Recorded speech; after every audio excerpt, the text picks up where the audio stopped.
السلام عليكم ورحمة الله وبركاته. ازيكم حبايب قلبي؟ عاملين ايه؟ يا رب تكونوا بخير. النهاردة ان شاء الله هنعمل وصفة سهلة زي ما انتم متعودين على وصفات ام لولو، وهنبسطها بطريقة سهلة جدا بإذن الله علشان المعلومة توصل ليكم، ويا رب الوصفة ان شاء الله تعجبكم. النهاردة هنعمل شيش طاووق. شيش طاووق طبعا كل معروف عارف ان الوصفة دي سهلة وحلوة جدا، يعني ما فيهاش دهون ولا الكلام ده، فبتبقى خفيفة يعني شوية علينا في الاكل. احنا هنقول معانا المقادير. بسم الله الرحمن الرحيم. معانا نص كيلو وراك مخلي ومقطعينه مكعبات بالشكل ده، تمام. ومعانا طماطم. الطماطم دي احنا واخدينها مقطعينها، مش لازم طماطم شيري والكلام ده، احنا بنتصرف يعني اللي موجود عندنا في البيت بنتصرف بيه. الطماطم ده احنا شايلين القلب بتاعها اللي جوه والبذر، واخدين الجلد كده اللي بره، تمام. والبصل برضو هنا مقطعينه تمام مكعبات علشان لما نحطه في الشيش بتاعنا. والفلفل برضو الرومي مقطعينه كده قطع صغيره. ومعانا صلصه، هناخد منهم معلقتين صلصه.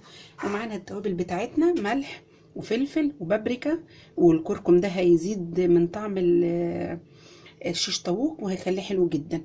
ومعانا توم باودر وبصل باودر. وكده معانا نص فنجان زيت صغير، ومعانا خل ونص فنجان زيت، ومعانا كوبايه زبادي. لو ما عندكيش زبادي ممكن تستخدمي لبن رايب، ممكن تستخدمي لبن حليب عادي جدا، تمام. ومعانا يا بنات في الطاسه دي ورقتين لورا وفصين حبهان. اول ما هنبتدي هنقول بسم الله الرحمن الرحيم. هنشوف هنعمل ايه. هنحمص ورقتين اللورا وفصين الحبهان دول على البوتاجاز ونشوف هنعمل ايه. احنا هنا مشينا على النار ورقتين اللورا وفصين الحبهان، تمام. وهنيجي نحط التوابل بتاعتنا عليها كده بالشكل ده، يعني تسخينه بسيطه بس كده وهنطفي. احنا سخنا التوابل بتاعتنا وحطيناها مع بعضيها كده مع ورقتين لورا وفصين الحبهان. هي ما بتاخدش لحظه على البوتاجاز، تمام. احنا كده علشان هتدي ريحه، يعني بصي انا ما اقولكيش على الريحه بسم الله ما شاء الله، وانت يعني وانا محمصاها دلوقتي تحميصه خفيفه، ما اقولكيش على الريحه بسم الله ما شاء الله عامله ازاي. احنا هنعمل ايه يا جماعه؟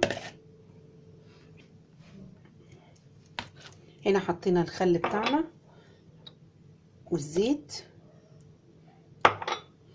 والزبادي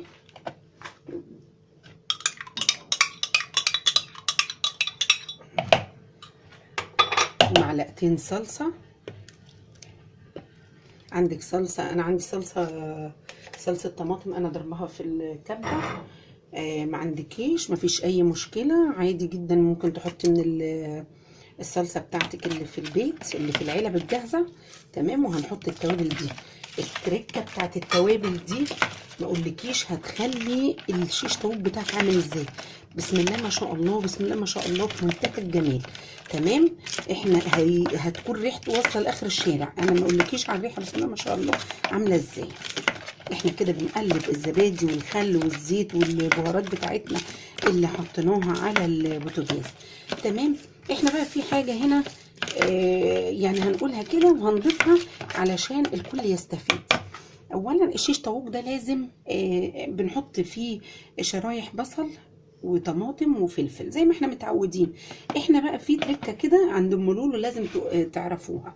هنجيب معلقه من الخليط بتاعنا ده،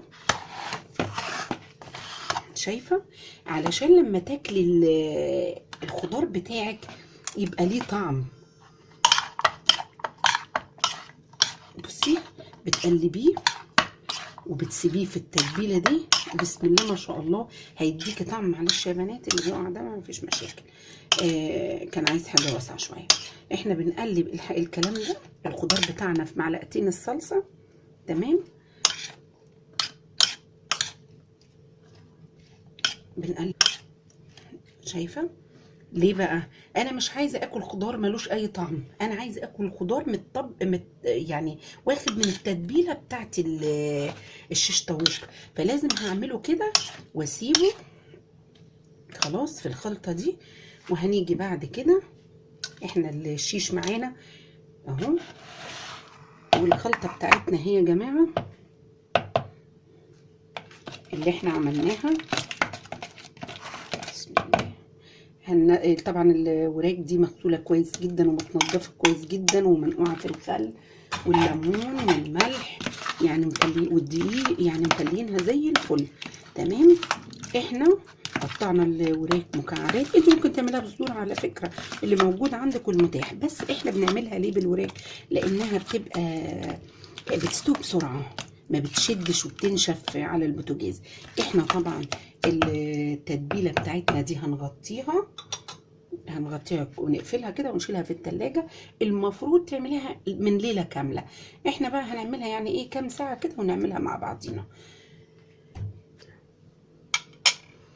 اهو يا حبايبي احنا قعد معانا كام ساعة الشيش طاووق، قعد شايفة اتشرب من التتبيلة ازاي. ما عندكيش فكرة حتة التوابل دي لما بتحمصيها بالملح والفلفل الاسود والكركم والثوم البودرة والبصل البودرة، حطيتيهم حبة كده على النار، بيفرق جدا يا جماعه والله العظيم في الطعم.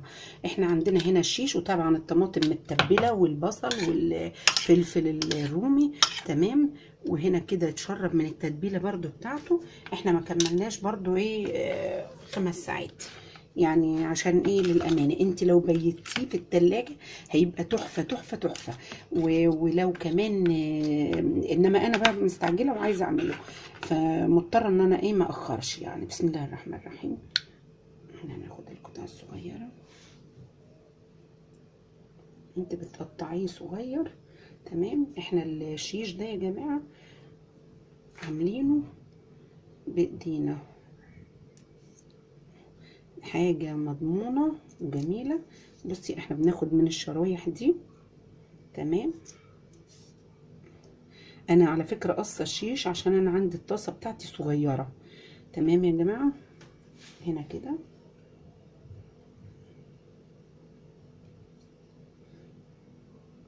هنا شرايح الطماطم.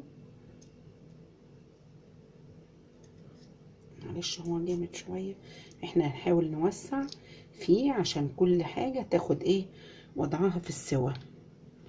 تمام. والبصل برضو احنا كل التتبيله بتاعتنا واخده ريحه في منتهى الجمال. انت حط بقى الخضار على حسب مزاجك. تمام. انا حبيت بس اوريكم الشكل هيبقى ازاي، وبعد كده هنوريكم طريقه السوا، وهنعمل الكميه دي وارجع لكم. وهو يا حبايبي احنا معانا طاسه على البوتاجاز فيها معلقه زيت، وهنشوف هنسوي الشيش بتاعنا ازاي. طبعا لازم تسخن.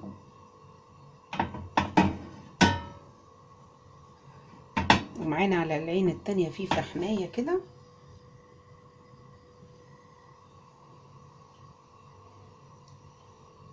بسم الله الرحمن الرحيم.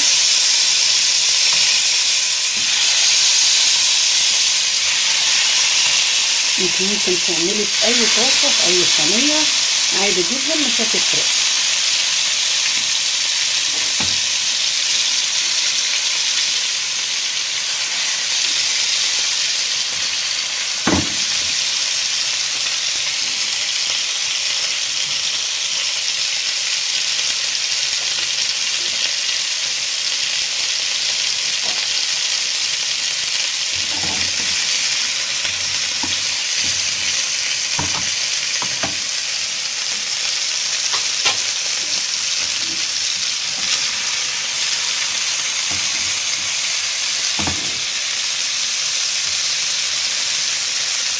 بسم الله ما شاء الله على الريحه يا بنات، في منتهى الجمال، في منتهى الجمال. التتبيله اللي انا قلت لك عليها دي سهله وبسيطه وموجوده عندك، يعني احنا ما بنعقدش نفسنا خالص، احنا بنعمل الحاجه بكل سهوله باذن الله.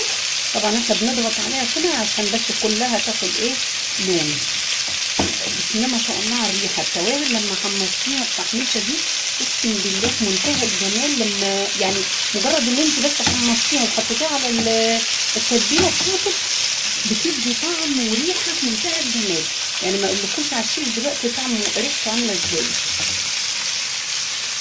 احنا طبعا هياخد وش من تحت وبعد كده هنرجع نشوف عملنا ايه.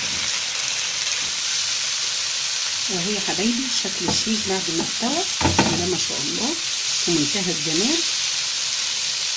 الريحه ما اقولكيش حكايه ما شاء الله، جميل جميل يعني. وبصي حاجه مضمونه 100%. والبهارات لما حمصتيها على البوتاجاز كانت في منتهى الجمال، مديه ريحه للشيش رائعه. احنا هنا معانا ورقه صغيره فيها فويل، في ورقه الفويل فيها معلقه زيت، ومعانا فحم على البوتاجاز. هنجيب الفحمه المولعه ونحطها بالشكل ده في الزيت. طبعا هي كبيره شويه، ما نقولكيش على الريحه، احنا هنبكي كده على الشيش حطينا عليه وغطينا بالشكل ده. ما نقولكيش بقى على الريحه ما شاء الله.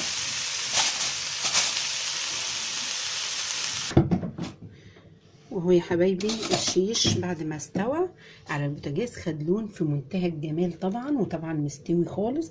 انا مش عارفه اقطعه لكم دلوقتي. هو بصي بسم الله ما شاء الله مستوي ما فيهوش اي حاجه وزي الفل. وان شاء الله هتعمليه هيعجبك جدا. الوصفه دي يعني ارجوكي يعني تمشي عليها بالظبط، وتتبلي البهارات بتاعتك زي ما قلت لك. اقسم بالله هتبقى في منتهى الجمال. انت بتشم الريحه كده بتاعتك وهي نيه بس كده بتفتح النفس، فما بالك بقى لما بيستوي. انا ما اقولكيش على المطبخ بتاعي ما شاء الله الريحه ما شاء الله جميله وانا بعمله.